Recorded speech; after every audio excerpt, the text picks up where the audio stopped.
Oh, what's going on here? Looks like he's gonna do it. He's gonna do it. What are we doing? Gonna do it. We're gonna do it. We'll do the injector job. Do the injector job? And the BFE. Gonna do the manifold? I reckon. So you're gonna do the whole job, the BFE, the injectors, the manifold, DIY style, and I'm gonna film it. That's it. A little bit of instruction, not too much, because you should have watched the videos, all the way till the end. I'm sure I have. We'll see what I've missed. Anyway, so, you know, maybe a few tips and pointers, and we'll try and get a bit of video, but we don't want to make, this could be 30 hours worth of video. So, you know, we'll try and condense it and keep it good. So stay tuned. There'll be a whole series on this.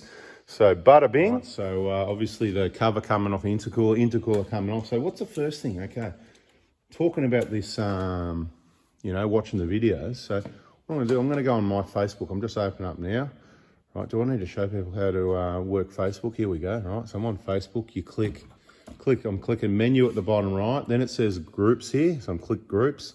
And then I'm going to click up here, VIPs. So VIPs, and then it shows the group VIPs, right?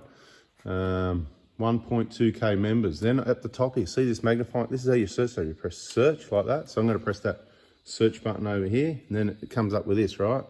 Search in, it says search in. So I'm going to write the word injector replacement, and then and then this is what's come up, right? So we've got all these posts, right, in the VIP group, and it just goes on and on and on. So you just go through the posts. So what I'm going to do now, I'm going to count how many posts you go down. So this one's called Top Injector Replacement Tips and Videos, Valve Clearances. Okay, top level things, VIP replacement, yeah. Okay, so the less words you search, the more results you get. So here's replacing injectors on a 120 Prado Part 1. We'll keep going down though. Here you go, look at this one. Fourth post down, I think it was, right? Reposted again on 4th of November. It's called Top Shelf VIP Training for Injector Replacement. And then you just click that link there, and it's got heaps of videos. So, you know, so you're a little bit in the video, so you're not as much of a dentist as me, you know what I mean? So we'll keep it on the job, because it's not about us. It's not about us really showing you how good we are and look at us and we need to be famous. It's just about helping you with the job. So the point is, watch those videos in the VIP group before you do this job, and you'll know we're not going to waste time on the easy stuff like what's happening now. I just wanted to get the ball rolling and say, look, you know, this is what we're going to do. Get the intercooler cover off, get the intercooler off. We're going to get the E-jar valve. There's a video on that, public on YouTube, replacing, you know, cleaning all this E-jar system and putting the plate in, all that sort of thing. So take those bolts right out, those 4 bolts. So not enough, definitely not enough videos so far. Just, yeah, you'll need to get a flat blade, as demonstrated in the video a number of times. Flat blade between the washers gets a bit stuck, and you just pop it up. You can wiggle and pull and whatever, but it's just easy to get the flat blade, because by the time you wiggle and pull, it's popped out. That's why we've got the videos, people. See, not enough videos. This is what I'm talking about. So intercooler's off. Just made a start on the wiring loom over this side, unplugging everything. Bang, get all this out of the way. Once all the E-jars out of the way, as per the full detail E-jar video. 3 bolts, this plate off the side, those 2 vacuum ones, get all that out of the way, because we're doing the full manifold, everything's coming off. This isn't going to be a full detail, more detailed videos in the VIP. This is going to be more of a, well, I'll try to be something different anyway, and see how the DIYs go without too much instruction. So this works, but this is where, you know, my special heater hose tool for releasing clips, and just gets in there because it's got an angle on it rather than, yeah. So you haven't actually got that tab, that's why it's not coming out. So, oh, is that what it is? Yeah, if you push the tab in, it'll come in one side on you. So you got that side, now this side, if you get the tab, then... I'll get a shorter screwdriver there. That'd be the go, because then you can manoeuvre and get it in there, that's it. See, learning. How's it going there, mate? We having fun yet? Mm-hmm. Careful with all your nuts and that, because if you bump them, they're gone. I always go nuts on the bench as soon as they come. I'll tell you where to put them. You can put up, line up, whatever you take off first. This is in the video, actually. Whatever you take off first, you put furthest in, because that's your furthest, and work your way out. Not on that edge, further up, because again, you sometimes lean on that, you might bump it with your elbow. Over to the next ridge over there. That's it. So whatever you take off first, typically, you know, your intercooler bolts, instead of leaving them in there, bang, they go. Then you just work your way, keep them packed in, and then when you put it back together, you know, the first bolts, it's opposite order, yeah? You work your way back in. So little tips for people working on vehicles in general. So stick around. There'll be a lot of little things like that to help you out. And then, yeah, as you work your way that way, still got another bolt underneath here. You got the 2 bolts at the bottom, so that's not coming off. So yeah, 2 bottom bolts. Get this duct off. Obviously hasn't watched that many videos, right, people? Let me know in the comments, right? So get the rubber off, do the 2 bottom bolts, mate. How long has it been there watching? I don't know what videos you were watching, but anyway. That EGR looks spotless. That's it. It'd be even better if the light came on. Let me see if we'll get the light on. That's it, with the lights to go. How many Ks since it was cleaned and protected with a 7mm protection? About 50,000 Ks, I think. Yeah, people reckon, oh, but it's got a hole in it. You read all the comments? Have you seen those comments? I have. They still go on about it. 10 years we've been telling people about this and how well it works. Right, it was well engineered from the start. Yeah, you get a bit of a sprinkle on the back there, but whatever, right?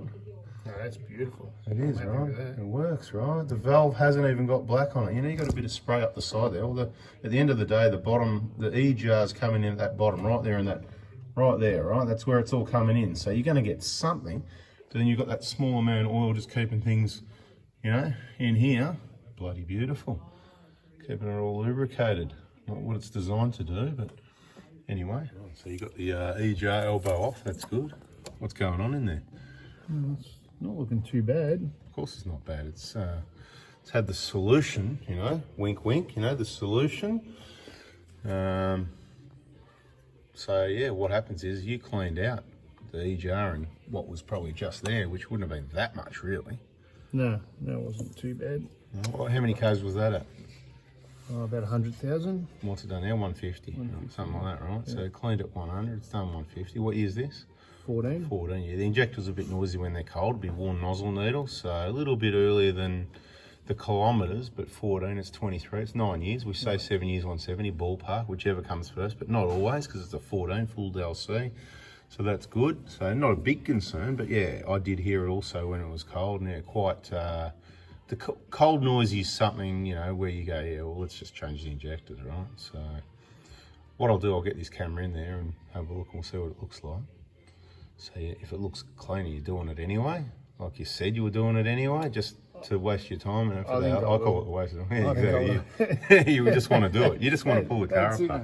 So what we're aiming towards here is just ripping everything off. Right, let's get in there and have a look. I'm going to try and get in there a bit closer and show you. So, you know, if he's gone to get changed, right? Didn't have the right clothes on, the real dirty clothes. That's right, put the real dirty clothes on, put the gloves on. Notice he didn't have the gloves on either. Anyway, this wiring loom, so these clips, that clip there should be removed.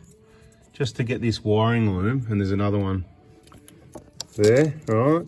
And then just to get the wiring loom, or even just zip tie the whole thing, just get it out of the way like that so we can get in there. Because at the moment, this is what it comes back to. It's kind of in your way. So a lot of tips in this video, even though it mightn't be the full detail thing. I mean, look, you can see the shape of the manifold, right? This is what that prevention does. I mean, you can go, that's black and you want to clean it, each to their own, but it's going to give you absolute zero performance and end up looking just like that again afterwards. I'll be cleaning out this little hole for sure. So what can happen over time, the P0400, here's a bit of P0400 information. You can, the little bit of oil that does go back down there, just a little bit. It's not in the whole cooler usually, unless you've had a cracked piston, but things to think about. That's why you watch all the videos, because there's so much info, right? That little bit there, you give it a scrape and a vac. It's generally limited to just in there. It's not usually down here or anywhere like that. So this E-jar cooler might get cleaned out for whatever reason, I don't know. You can take the bolts. I'd probably go as far as to leave this alone. Just take the 3 bolts out the end if you're going to do something. Clean this piece. Have a look in there, you can give it a bit of a clean up, just brush it and blow it, compressed air, whatever. If you've had a cracked piston, you really need to get a full washout, full degrease, and they are a bit hard to clean, so you get all this off. We've got the 2 gaskets in stock. It's not part of the kit, but you can buy them from your Toyota dealer, or if for some reason you've got a P0400 and you've eliminated everything else and you think that the E-jar cooler is partially blocked, then when you order your injector kit from me, just say, look, can I please get the 2 extra gaskets for the E-jar cooler? Make sure you say that, but most people don't need it, so I don't want everyone going, oh, you know, I want those gaskets. You know, if you just want them because you want them, just get them from your local dealer, I guess. Just say E-jar cooler, Right, have a look at the picture, this box thing at the back, 2 gaskets. I'll even give you the part number later if I get around to it, if we end up using them in this video or another video. So subscribe, turn the bell on so you don't miss the next one. Obviously there'll be a lot of information from this job that probably only ends up in the VIP group as well. Bit of extra info, lots of videos, but yeah, as you can see in there, inside out, back to front. Right, yeah, there's a bit of something there that, you know, make you feel better because you cleaned it, but you know, as long as we know it's not going to give you any extra performance, anything, it's just the satisfaction of you've done the job, you pulled the manifold off, you've cleaned it. So if that's what you're after, then go for it. So just trying to help everyone understand the decision whether they should do this or not. What happen next? What do you reckon would happen next? I reckon, so what do you want to do? Pull the manifold off, yeah? Yep. Tell you what we'll do, because we're going to have to drop the coolant if that's the case. So drop the coolant is one of the next jobs, and then we're replacing the injector, so we're not too worried about those, but you might as well get the pipes and all the clamp off, get the hoses off, get the EGR cooler off out the way, and then you can see, you'll see the fuel return pipes, so the big one on top of the manifold there. Yeah, a couple of bolts on those, remove that, comes down here to the pump. That's kind of the bit fiddly part as well, getting some of the one of the clamps on down behind them. You'll figure it out anyway. Fun and games. Yeah, so drop the coolant and work on stripping this side of the engine down. Not too worried about the injectors, they'll be open, but let's get new ones. And once you get that clean and back to probably back to this point, but without the fuel pipes, then we'll take the valve cover off, do the injector side of things. Roger. And then the pipes will go on, and then that'll be back together. Just about finish that and then move to the BFE, I reckon. I mean, you could strip the whole thing, but obviously we want to be able to wash, reverse flush the radiator. We don't want to do that while the fuel system, the engine's open, that sort of thing. So pretty well do the manifold, finish this side of things without fully finishing before we pull the front of the engine apart, I think. So, Roger. So EGR cooler's off out of the way. To get the manifold off, it's pretty straightforward. You can see the things that are in the way that you need to get it off. The bracket or the stay, the dipstick, the fuel return line we talked about earlier, the one that comes around here. There's some nuts and bolts under there, pretty straightforward. Fold through to this end. Take this bracket off out of the way. All right, so the glow plug rail's gone. What's the go there? Well, I had to get this fuel return line off here. What size is that? That bolt, you remember? That was a 12. 12, yeah. So to get to that, The head of it's right over here, and the glow plug rail was over the top of it.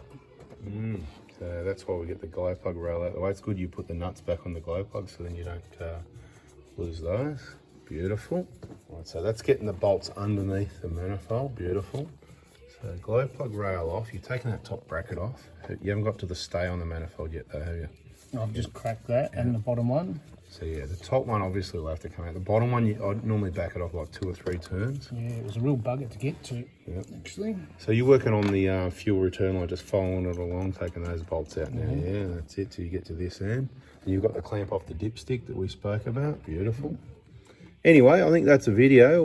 We're going to split this one up into a few different bits and pieces because people don't hang around. They don't like long videos. They're busy. Anyway, hope you liked it so far. There'll be more videos, so subscribe, turn the bell on if you want, and you might learn something. Catch ya.